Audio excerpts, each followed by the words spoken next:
આ તરફ મોડી રાત્રે રાજ્યના એક સાથે 37 આઈપીએસની બદલીના ઓર્ડર અપાયા છે। પ્રમોશન બાદ ઘણા સમયથી પેન્ડિંગ ડીઆઈજીને અપાયું પોસ્ટિંગ।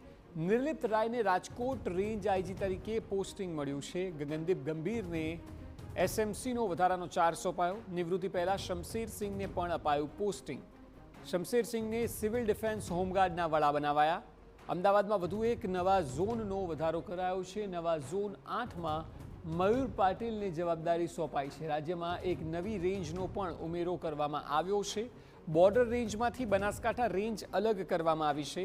પરીક્ષિત રાઠોડને બનાસકાંઠાના રેન્જ આઈજી તરીકેની પોસ્ટિંગ આપવામાં આવી છે। વધુ માહિતી આપી રહ્યા છે સંવાદદાતા હરીન માત્રાવાળા। હરીન, કુલ 37 જેટલા આઈપીએસ ઓફિસર્સની બદલી કરવામાં આવી છે। આપ જણાવો, સૌથી સૂચક આ બદલીઓમાં શું લાગી રહ્યું છે?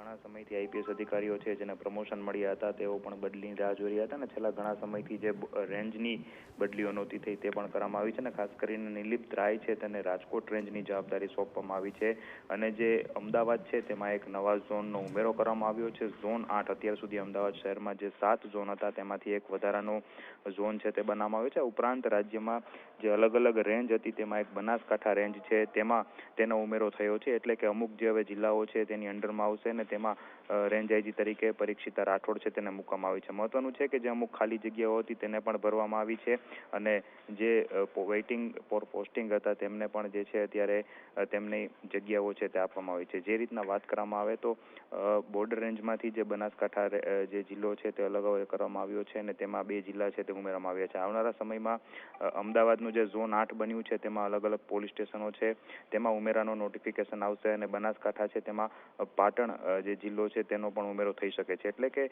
જે અલગ અલગ 37 આઈપીએસને પોસ્ટિંગ આપવામાં આવ્યા છે, ઘણા સમયથી જે બદલીની રાહ જોઈ રહ્યા હતા અને ઘણા સમયથી જે પોસ્ટિંગની રાહ જોવાઈ હતી તેને આખરે પોસ્ટિંગ છે તે મળી ચૂક્યું છે। જી બિલકુલ હરીન, આભાર સમગ્ર માહિતી બદલ।